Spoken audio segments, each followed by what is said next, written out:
Esto es Torre Fuerte. Escuchemos el mensaje El amor a los enemigos con el pastor Arturo Muro, continuando con la serie El Sermón del Monte. Empezamos una serie sobre el Sermón del Monte hace unas semanas. Por si acaso no estás consciente de lo que hacemos en Torre Fuerte, hay una planeación anual de predicaciones que hacemos el equipo pastoral en los meses de octubre y noviembre. Y planeamos todo el año de qué pensamos nosotros que Dios quiere que nosotros escuchemos. Y tratamos de encontrar un balance, un equilibrio entre Antiguo Testamento y Nuevo Testamento. Ambos son palabra de Dios, y también de diferentes tipos de sermones. Ustedes ya son personas que han estudiado bastante y muchos ya saben de lo que estoy hablando. Un sermón temático es un mensaje basado en la Biblia que toma un tema y lo trata de examinar dentro de un breve tiempo, tomando textos desde Génesis hasta Apocalipsis.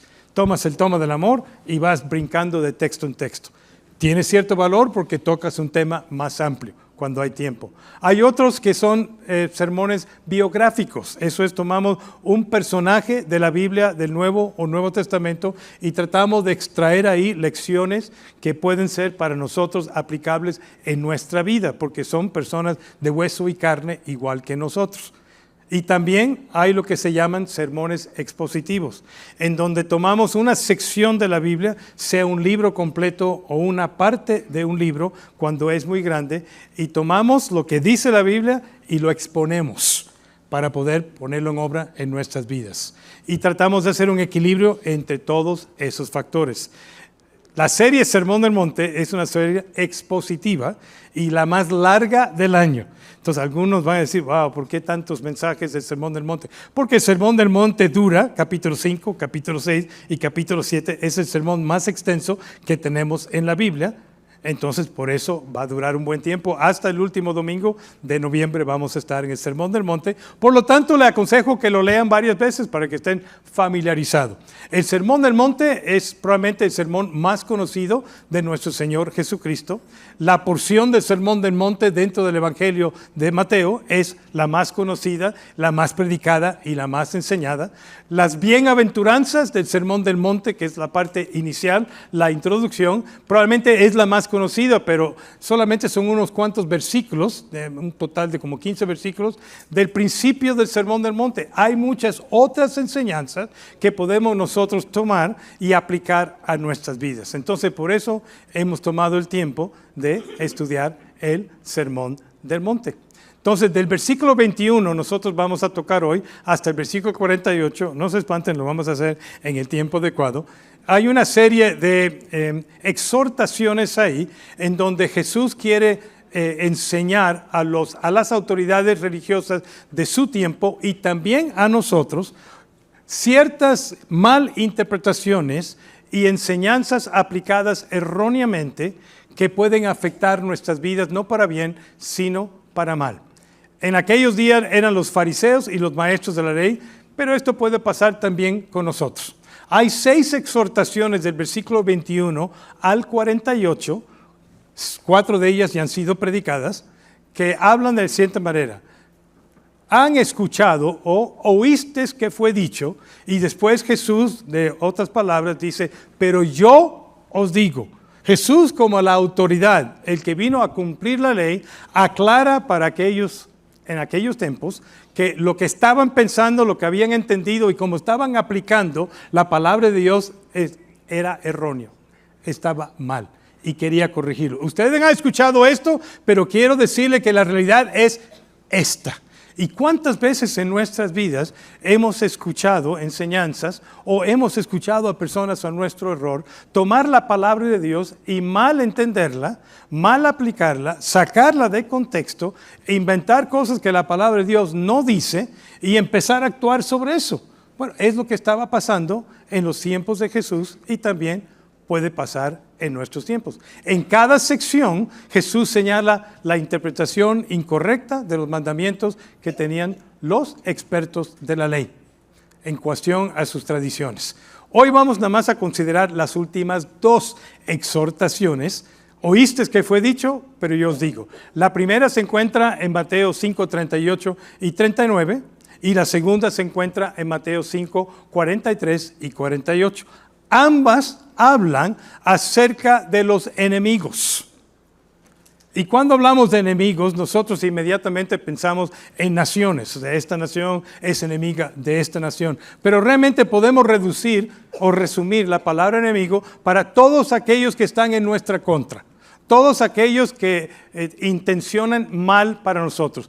Todos aquellos que quieren hacer algo malo, que quieren lastimarnos, que quieren ofendernos. En alguna manera, esas son las personas que se oponen a nosotros, que podrían decir que son nuestros enemigos, aunque no sean enemigos literales en el 100% entendido de la palabra. El hecho es que Dios pide aquí, a través de estas palabras de Jesús, algo radical, tanto en aquellos días como en nuestros días. Y es este concepto: ama a tus enemigos. Este concepto es radical. En ningún lado del mundo se practica esto. Lo que se practica es: odia a tus enemigos, destruye a tus enemigos, mata a tus enemigos. Ese es el mundo y el pensamiento que ha tenido el mundo violento desde el principio de la humanidad. Y Jesucristo viene y dice: quiero corregir algo que han estado pensando y han estado actuando mal en contra de las personas que se ponen en su contra, hablan mal de ti o que son literales enemigos. Hoy vengo a decirles que hay un concepto radical que quiero enseñarles que no es nuevo.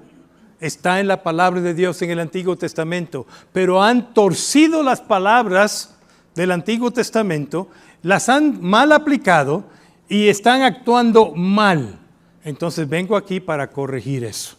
Y creo que nosotros podemos identificarnos con eso, porque nuestra primera intención de corazón con las personas que nos lastiman, ¿cuál es? Sean honestos. Cuando alguien te lastima, ¿qué quieres hacerle? Lastimarle.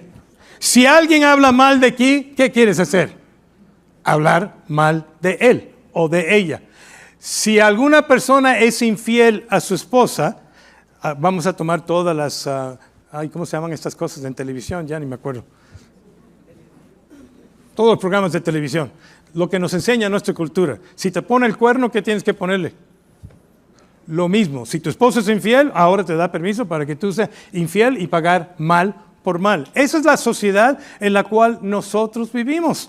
Es natural pagar mal por mal. Y aquí viene un concepto radical: no es pagar mal por mal, es amar a tus enemigos. Y entendemos la palabra amar, porque amar puede significar muchas cosas dentro de esa palabra.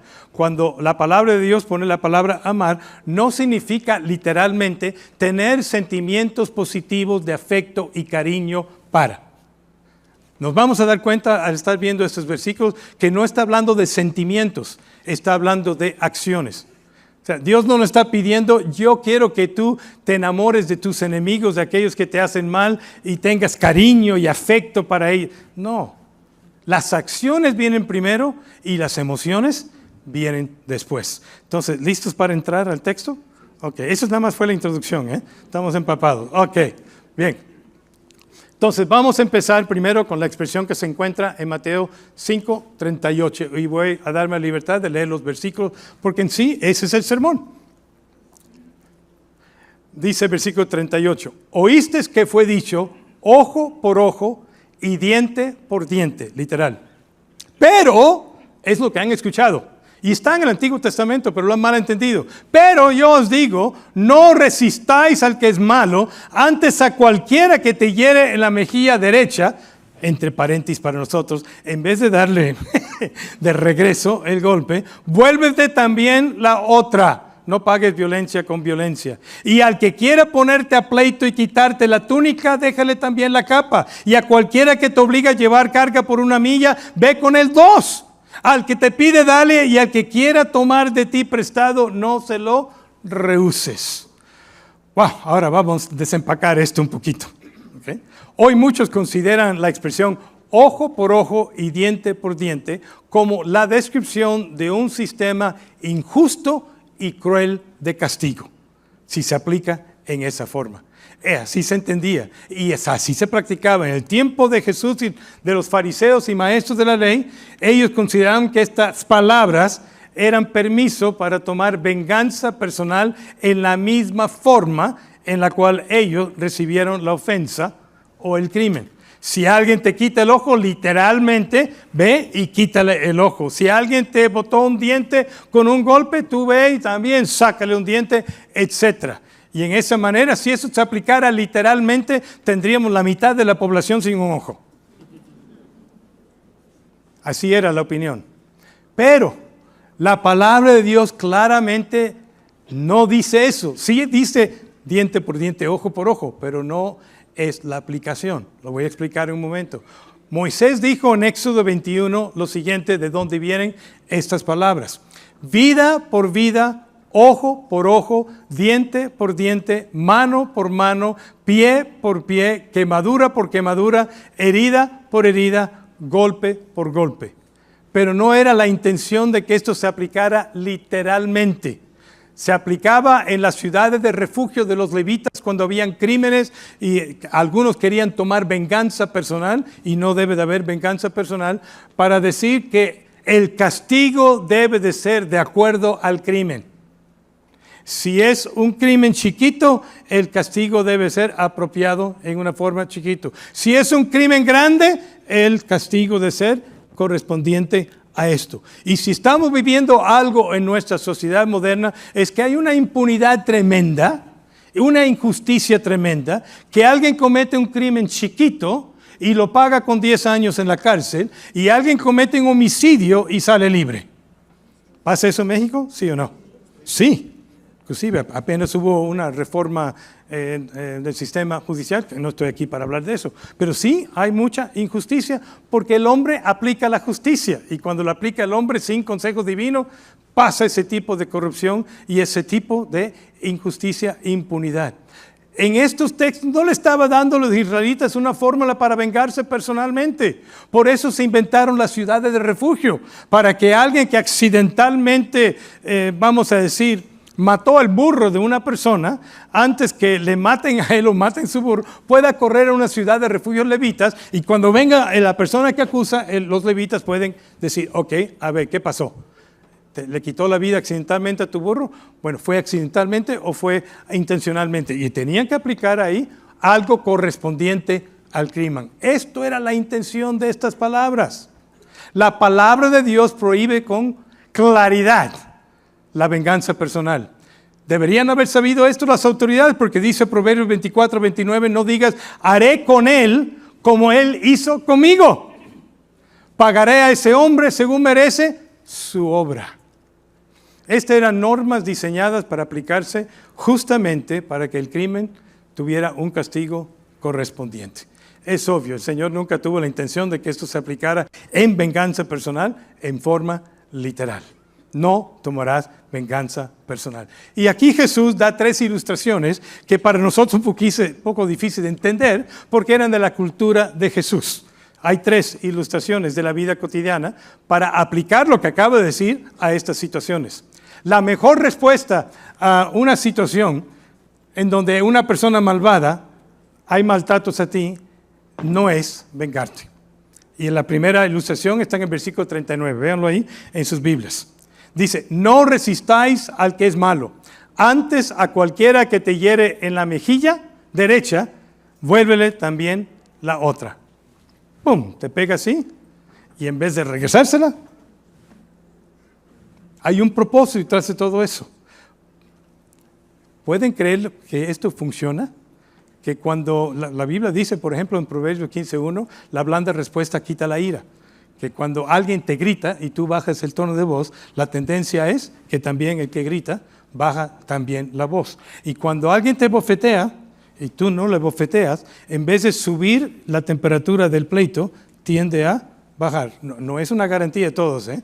O sea, no voy a pedir que se practiquen a ver cada uno se dé una bofetada, a ver cómo reaccionan. Pero sí te puedo garantizar, si tú reaccionas con violencia al que te dio la bofetada, el que dio la bofetada va a sacar el puñal y tú vas a sacar la pistola, y ahí va escalando la violencia, y el final no va a ser muy bonito. La respuesta más eficaz es simplemente soportarla como hijos de Dios, y ese es quizás lo difícil. Pero Jesús nos puso el modelo. ¿Respondió violencia con violencia Jesús? ¿Respondió con ataques y maltratos, también Él con ataques y maltratos? No. Y Él espera eso de nosotros. ¿Cómo podemos lograrlo?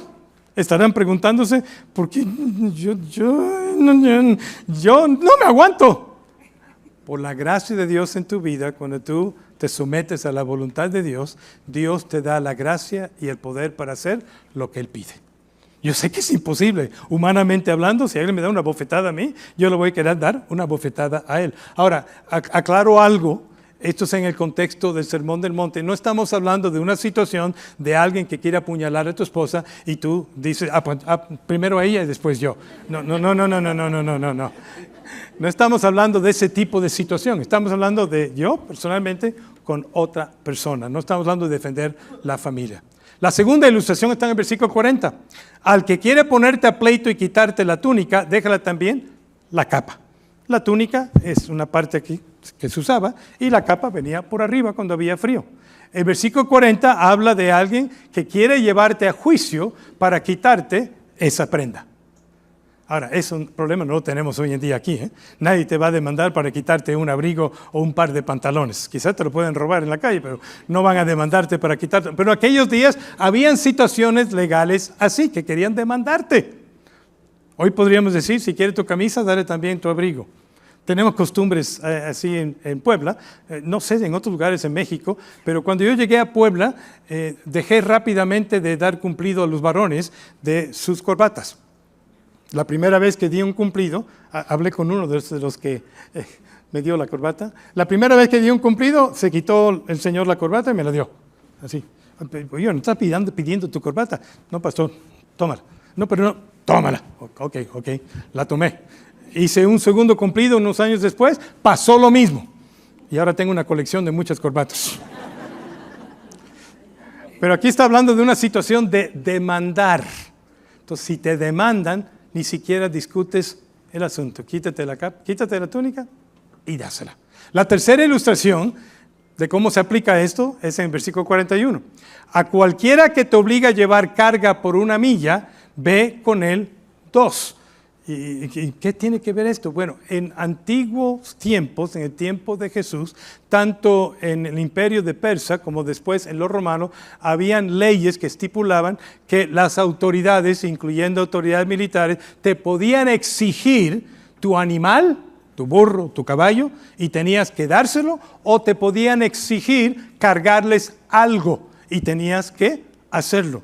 Recordarán lo que sucedió cuando Jesús vio, más bien los soldados vieron que Jesús no podía cargar ya más la cruz. ¿Qué hicieron? Le pidieron a un judío que estaba ahí en el camino, Simón Cirene, que él cargara la cruz y no podía decir no. Era muy pesado. No, tenía que cargarla y la cargó hasta el monte de Calvario. A esto se refiere, habían costumbres así. Y dice, a cualquiera que te obliga a llevar carga por 1 milla, muéstrate que eres generoso y llévala 2. Si alguien te pide ayuda en ese sentido, en vez de sencillamente ayudarle en esta necesidad inmediata, ve un poquito más allá. Si alguien necesita una comida y te pide comida, dale también una cena. Si alguien necesita un aventón y tú puedes ayudar, bueno, no solamente le das el aventón aquí, le das uno todavía más cerca. Ese es el espíritu de lo que estaba diciendo Jesús, pero esto es lo increíble. Lo está diciendo en referencia a personas que consideramos enemigos. No es tu amigo. Obviamente a tu amigo, a la persona que quiere, te pide una camisa, le das 2 corbatas, 3 pantalones. Lo llevas a donde... Esos son amigos, familia. No, aquí son personas que están en nuestra contra. ¿Cómo? Que tengo que llevarle el saco a esta persona a la cruz. Eso es lo que está. Ese es el amor radical de los que somos cristianos e hijos de Dios. Ir más allá de lo que se pide. Bueno. Más bien, ok. Una forma es aceptar el doble de la ofensa cuando dice al que te pide dale y al que quiere tomar de ti prestado no se lo rehúses. Básicamente, en resumir esta primera parte del versículo, déjame ver, el versículo 21, no 40, 38 a 42, es básicamente no tomes venganza. no tomes venganza, no pagues mal por mal. Y quiero darles aquí el comentario del apóstol en Romanos, el capítulo 12, versículo 14, 21.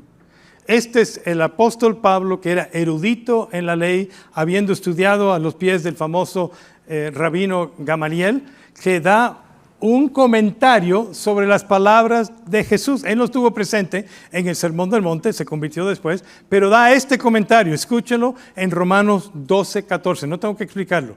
Vean lo que dice. Dice, bendecid a los que os persiguen. Esa es la introducción. Bendigan ustedes a sus enemigos, los que quieren dañarte, los que quieren ponerte en la cárcel, bendícelos. ¿Cómo? ¿Cómo quieres pedirme que haga tal cosa? Hace tiempo atrás, estoy hablando ya de 60 años, por ahí, 60 años, ya soy un poquito viejo, vi un musical que me encantó y lo tengo ahí en mi casa. Se llama Violinista en el Tejado. ¿Alguien lo ha visto? Es un musical de la década de los 60, pero relata la historia ahí de los judíos perseguidos en la última parte del siglo XX en Rusia. El zar los estaba persiguiendo, los estaba expulsando. Y la película trata todo ese asunto, muchas cosas bonitas y muy bonita música, pero en la escena principal al inicio hay un rabino ahí rodeado por sus estudiantes y le están preguntando a este rabino ya grande de edad ciertas cosas teológicas. Y uno de los estudiantes le dice lo siguiente: rabino, ¿cómo podemos bendecir al zar? Porque esta es una cosa, bendecir a los que... Y el rabino se rasca la barba y le dice, Dios bendice al zar y manténlo lejos de nosotros. O sea que no es una bendición, así que no podemos poner unas condiciones. Podemos decir, bendícele, corrígele, pero no lo mates. O sea, podemos bendecir a nuestros enemigos y desear el bien para ellos, que se conviertan y que sean hijos de Dios. Y sigue, bendecir y no maldigáis, no paguéis a nadie mal por mal, procurad lo bueno delante de todos los hombres, incluyendo hacia los enemigos. Y si es posible, en cuanto dependa de vosotros, estar en paz con todos los hombres. No siempre es posible. Si tú estás en paz y el otro no puedes controlar los sentimientos del otro lado. Pero dice específicamente, no os venguéis vosotros mismos, amados míos. Es nuestra naturaleza humana, pero no lo hagan. Dejen lugar a la ira de Dios, porque escrito está, mía es la venganza, yo pagaré, dice el Señor, no tú. Así que si tu enemigo tuviera hambre, dale de comer. Si tuviera sed, dale de beber. Pues haciendo esto, ascuas de fuego amontonarás sobre su cabeza. No seas vencido de lo malo, sino vence con el bien el mal. Wow. Palabras profundas que muchas veces leemos, pero tratar de aplicarlas cuando las personas están en nuestra contra no va a ser difícil. Lo que Dios nos está pidiendo así no es fácil, es radical. Va en contra de todas las tendencias de nuestro mundo. Pero así es la voluntad de Dios para sus hijos. Y nos da la gracia y el poder para hacerlo. Es ese tipo de acción, a pesar de lo que sentimos, obedeciendo la voluntad de Dios, de que Él nos pide, lo que da un testimonio poderoso al mundo, porque no pueden creerlo. Los antiguos mártires, si quieren, hay libros acerca de los mártires, cuando estaban muriendo, no maldecían, alababan a Dios y pedían el perdón de aquellos que estaban quemando sus cuerpos o echándoles a sus leones. ¿Cómo crees que la gente reaccionaba cuando decían eso? No es posible. ¿Cómo es que esté así? ¿Qué tiene él que no tenemos nosotros? Y ahí viene la pregunta que abre el corazón, que cambia la actitud. Ahora vemos la última expresión en el poco tiempo que tengo. Mateo capítulo 5, versículo 43 en adelante. Oísteis que fue dicho, pero yo os digo, amarás a tu prójimo y aborrecerás a tu enemigo. Es lo que estaban escuchando en los días de Jesús. Ama a tu prójimo. Ama a aquel que te agrada. Ama a aquel que te ama a ti. Ama a aquel que te cae bien. Pero a tu enemigo, ódialo. Eso es lo que escucharon. Pero yo os digo, Amad a vuestros enemigos, bendecid a los que os maldicen, haced bien a los que os aborrecen y orad por los que os ultrajan y os persiguen, para que seáis así, con esta conducta, hijos de vuestro Padre que está en los cielos, que hace salir su sol sobre malos y buenos y hace llover sobre justos e injustos. Y continúa. Porque si amáis a los que os aman, ¿qué recompensa tendréis? Eso es fácil. ¿No hacen también lo mismo los publicanos? Y si saludáis a vuestros hermanos solamente, ¿qué hacéis de más? ¿No hacen también esto los gentiles? Y termina diciendo, sed pues vosotros perfectos, como vuestro Padre que está en los cielos es perfecto. Si pudiéramos resumir la primera exhortación que vimos, no tomen venganza. Si podemos resumir, la segunda es, no odies a tus enemigos. No deseas el mal de tus enemigos. No maldigas a tus enemigos. Ora por ellos. Que Dios tenga misericordia y compasión, que se convierten, que Dios te protege de ellos, es propio orar eso, pero no maldecir. ¿Recordarán a los hermanos Juan y Jacobo cuando paseaban con Jesús en los tiempos que predicaban en las ciudades de Samaria y quisieron entrar en una ciudad y la ciudad no lo permitió y estos dos reaccionaron como la cultura de sus tiempos y le dijeron a Jesús, Jesús quiere que hablemos a Dios para que mande relámpagos y fuego del cielo para consumir esta aldea? Por eso recibieron el nombre hijos de trueno. Esa es nuestra naturaleza como humanos y obviamente Jesús tuvo que corregirlos en el momento. Así no son las cosas en mi reino. Y termina diciendo la última exhortación, sed pues vosotros perfectos como vuestro Padre que está en los cielos es perfecto. Cuando está diciendo esto podemos entenderlo en dos maneras. Uno, que esa es nuestra meta, la perfección. Y algún día vamos a ser perfectos como Dios es perfecto. Ahora somos declarados perfectos en Cristo Jesús. Pero en cuanto a perfecto en esta vida, en nuestra conducta, sabemos que eso es un ideal al cual todos nosotros ponemos como meta. Pero realmente la palabra también se puede entender como completo o maduro.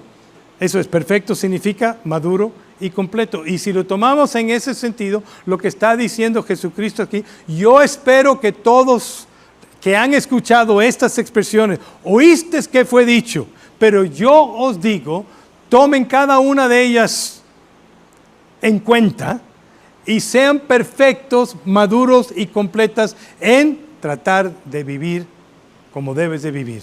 No como han escuchado, sino como yo les estoy diciendo. Y si hacemos eso, confiando en Dios y en su poder, que va a ser muy difícil, vamos a glorificar a Dios y Dios va a actuar en los corazones de aquellos que quieren hacernos daños. Dios va a obrar por la forma que nosotros reaccionamos, no natural, no como seres humanos, sino como hijos de Dios. ¿Cuántos aquí no tienen ni una sola persona que está en tu contra? Nadie, ¿no? Todos tenemos personas a las cuales nosotros no agradamos. Por alguna razón no le gusta mi cara, no le gusta mi tono de voz, o sencillamente tengo una opinión diferente a la suya. Prefiero a un equipo deportivo en vez de otro, o prefiero un partido político en vez de otro. Y con esas diferencias empezamos los cristianos de Dios inclusive a maldecirnos. Yo he visto los comentarios en Facebook, Instagram durante elecciones, de creyentes a veces, no de ustedes, en Facebook en general. Ustedes son unos santos, nunca cometen pecados. Y eso es con nosotros, hermanos de fe. Imagínense cómo son cuando realmente ni somos hermanos ni somos amigos. Por eso este mundo está lleno de tanta violencia, porque actúa humanamente y no actúa en esta forma. Pero nosotros no tenemos excusa. Nosotros somos hijos de Dios, creyentes en Cristo y tenemos su voluntad revelado para nosotros. Ahí está. ¿Quieres ser un hijo de Dios? No es sencillamente levantar la mano y yo confieso a Cristo como Salvador. No, es vivir esto. Por eso predicó Jesús el Sermón del Monte, para que vivieran en una forma diferente a la cual estaban acostumbrados, que no agradaba a Dios, agradaba al hombre. Ahora, creyentes, en el Sermón del Monte le estaba diciendo, sean perfectos, sean completos, sean maduros, vivan como hijos del reino, para dar gloria a Dios. Oremos. Padre, te damos gracias por tu palabra y pedimos, Señor, tu ayuda para poder cumplirla. Todo esto no es fácil, Señor. Va en contra de todas nuestras tendencias como seres humanos, en contra de nuestros propios sentimientos y emociones. Así no nos han educado en esta cultura en la cual vivimos. Es pagar mal por mal. No queremos hacer eso, Señor. Aleja esos pensamientos y ayúdanos, derrama ese poder y esa sabiduría que solamente viene desde lo alto, para que podamos amar aún a nuestros enemigos, aún bendecir a nuestros enemigos, a aquellos que quieren hacernos daño. Te lo pido en el nombre de Cristo Jesús. Amén. Gracias por escuchar este mensaje de la Palabra de Dios. Para más información acerca de Torre, llámanos al 2222 25 30 46 o escríbenos al correo info@torrefuerteib.org. Visita nuestra página web www.torrefuerteib.org. Te invitamos a seguirnos en nuestras redes: Facebook, IB Torrefuerte, Instagram, Twitter y Telegram, Torrefuerte IB. Dios te bendiga.